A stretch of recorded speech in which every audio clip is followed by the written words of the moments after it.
you've observed a phenomenon where women who are very successful in law, engineering, science, all kinds of fields, reach a certain point and go, yeah, not so much, and go off and do something different.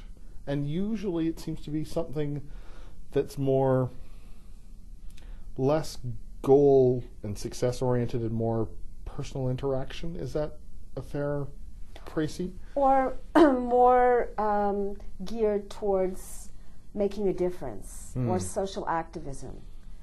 And yeah, I would say, I'm going to hone in on one word of your question, which is the notion of success. And I would say that we all started out with the expectation that because we're all supposed to be vanilla males, right? We're all supposed to be the same, that we're supposed to have the same idea of success. Totally guilty, I'm sorry. You're absolutely right. Right? Yes. So, and I started out with that notion too. We all did in our generation, and it made sense that we thought that, well, if we're going to succeed, we have to act like men. We have to work long and hard hours.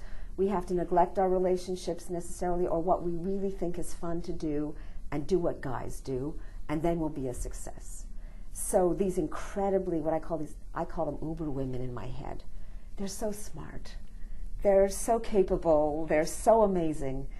They can do whatever they want.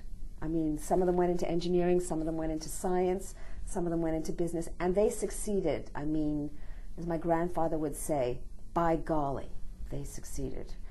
And they got to a point where they thought, I'm not happy. This idea of success doesn't work for me.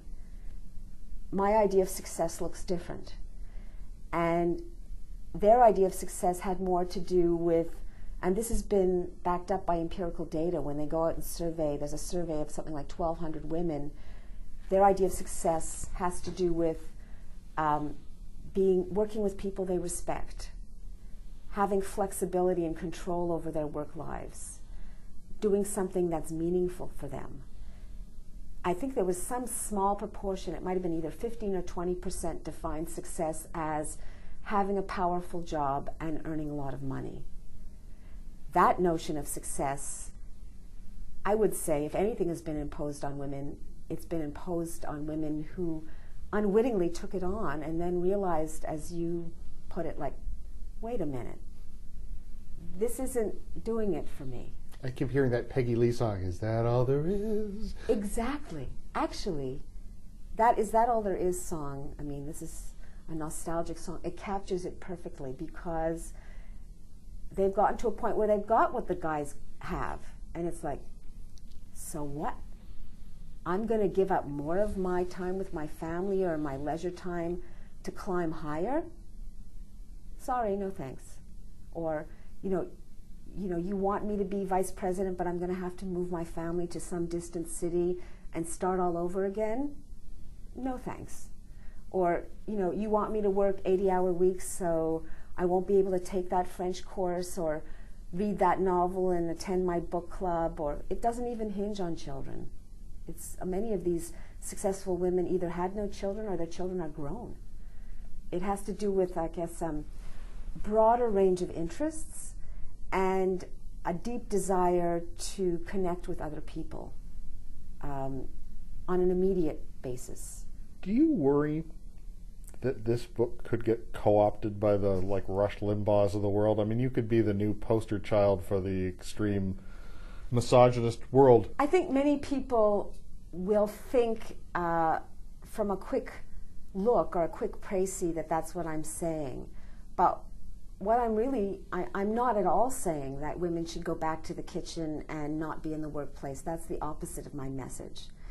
And my message is that there should be more flexibility to accommodate the great variability out there in human nature. Where does that variability come from? From human evolution.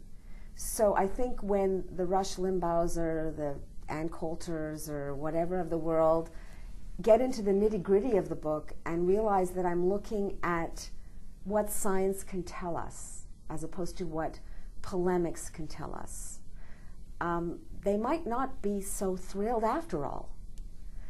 And I have reflected on this, and it has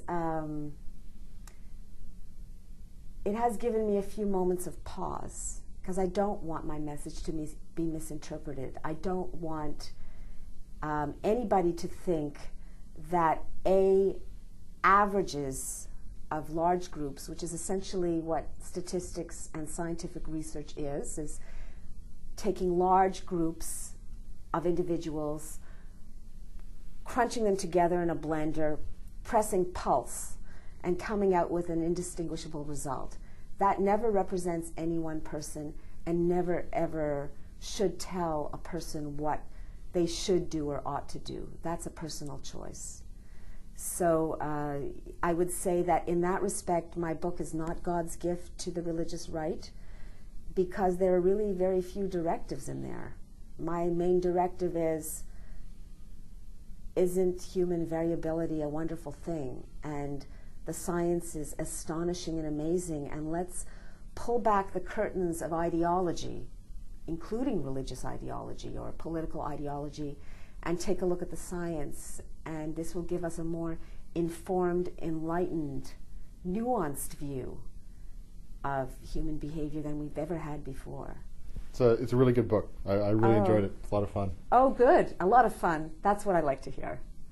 The book is The Sexual Paradox, Extreme Men, Gifted Women, and the Real Gender Gap. I've been speaking with the author, Susan Pinker, and The Sexual Paradox, published by Random House of Canada.